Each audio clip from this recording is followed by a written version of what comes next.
युवपीढ़ी को कबलित करुछि पार्किंसन। 30 ରୁ 40 वर्ष वयस्कों बढ़ुची विपद। सतर्क कराइले दिल्ली एम्स स्वास्थ्य विशेषज्ञ। पार्किंसन हेउछि मस्तिष्कर एक दीर्घकालीन स्नायुगत रोग जहाँ शरीर गतिविधि को प्रभावित करे।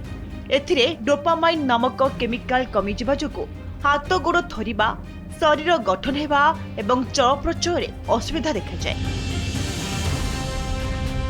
भारत भली जनबहुल देश में अधिकांश युवपीढ़ी एभली स्वास्थ्य समस्यार सम्मुखीन होउछन्ति। एही रोगर चिकित्सा पाई डीप ब्रेन स्टिमुलेशन एक अत्याधुनिक शल्य चिकित्सा, किंतु विशेषज्ञों मतरे सठिक समय रेफराल अभाव रोगी माने एहार संपूर्ण लाभ पाई पारु नाहंती। लोकंक मध्यरे धारणा रही जे यह हेउची शेष उपाय, किंतु वास्तव में अक्षमता आसिबा पूर्व यह प्रयोग करा जिबा उचित। जानतु एने अधिक तथ्य। जेतेबेले लेवोडोपा औषध कम प्रभावशाली हुए जदि शरीर में अस्थिरता एवं अप्रत्याशित ऑन ऑफ पीरियड देखा जाए।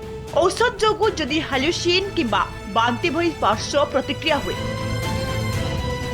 So ideally it should be done in awake. बहुत सारे सेंटर्स हैं यूएस में जो कि अस्लीप डीबीएस भी करते हैं। ठीक है, अवेक डीबीएस आपको एक एडिशनल फिजियोलॉजिकल इन्फॉर्मेशन देता है। जैसे हम सिर्फ अवेक नहीं अस्लीप करते हैं तो आप सिर्फ रेडियोलॉजिकल टारगेटिंग कर रहे हैं, एमआरआई के बेसिस पे टारगेट कर रहे हैं। लेकिन अगर पेशेंट अवेक है तो आप ड्यूरिंग सर्जरी उससे बात करके उसको स्टिमुलेट करके देख सकते हैं कि आपकी लीड सही जगह है कि नहीं। सही जगह पे होना इंपॉर्टेंट इसलिए है बिकॉज आपका जो टारगेट है वो सिर्फ 3 मिलीमीटर का है, 3 मिलीमीटर। अगर 3 मिलीमीटर में थोड़ा सा भी लेफ्ट राइट हो जाता है या डीप चला जाता है तो आपका पूरा प्रोसीजर जो आपने पूरा प्लानिंग किया 1.5 घंटे 2 घंटे और सर्जरी की 8 घंटे वो सारा वेस्ट हो जाता है। तो अवेक में आपका सबसे बड़ा फायदा ये है कि आपका then and there it is clear that your electrode is at right place and it will have a good effect after the surgery. That is the thing. Doesn't cure Parkinson's, it just alleviates the symptoms. जैसे patient it will improve quality of life of patient. And the thing is जब आप इसका scoring करते हैं तो that is motor UPDRS score, that is motor component.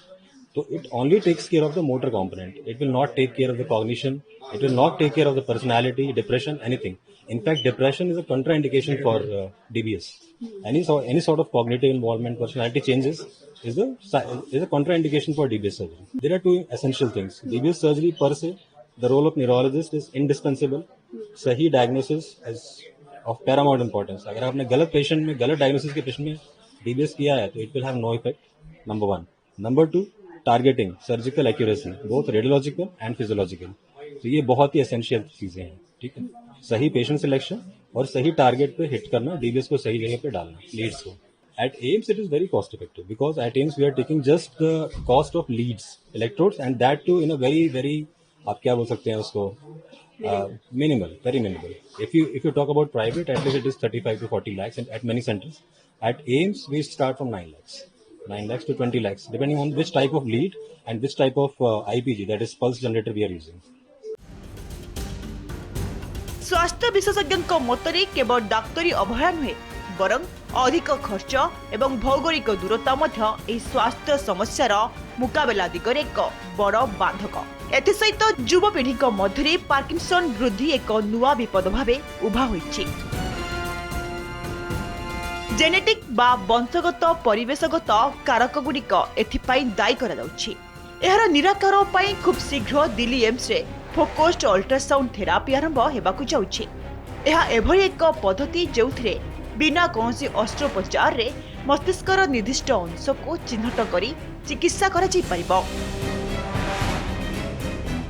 DBS में फायदा है कि उसमें एक ऑटोमेटिक प्रोग्रामिंग है, तो वो अपने आप, जैसे मेडिसिन आपको टाइम पे लेना पड़ेगा, डीबीएस ऑटोमेटिकली सब कुछ अपने आप कर रहा है, तो वो एक फायदा है।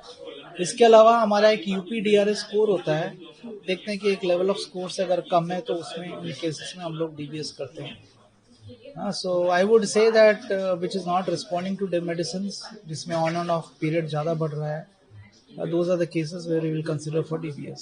In AIIMS we would have done more than 1000 cases. My own personal experience is more than 200 cases. Sir, what was the age of these particular It patients? varies. See, usually Parkinson is for an older young set of people. So we see them when they are 55, 60, 65 and so on, 70, 75. But ये चीज मैं देख रहा हूँ, and of course I'll have to correlate with the neurologist to see how much is the data. But आजकल हम young onset Parkinson भी बहुत commonly देख रहे हैं. तो जो लोअर एज ग्रुप है 40s में आ रहा है, 30s में आ रहा है. मुझे याद है मैंने 25 का 26 का पेशेंट भी मैंने किया था ये मॉन्सेल पार्किंसन. तो आजकल बहुत ज्यादा कॉमनली देख रहे हैं. अब आप पूछ सकते हैं इसके कारण क्या हो सकता है. It's left to conjecture. See we don't, there is no evidence. The problem of trying to get evidence from all this things is number 1 the time lapse. When you are exposed to a toxin, Parkinson's doesn't come immediately. It takes several years to manifest. ये एक problem है. दूसरा है कि भाई multi variable, हम लोग इतने टॉक्सिन्स को एक्सपोज होते हैं तो हमें कैसे पता कि किस टॉक्सिन की वजह से पार्किंसन हो रहा है.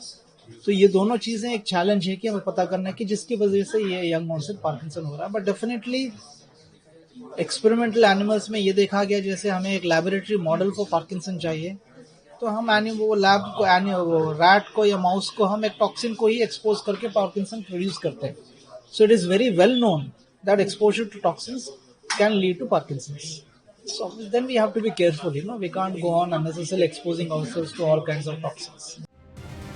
पार्किंसन केवल शारीरिक नुहे मानसिक स्तर में मध्य रोगी को दुर्बल करदिए. तेणु सचेतनता ही एहर मुकाबिला करबा नै एकमात्र पंथा.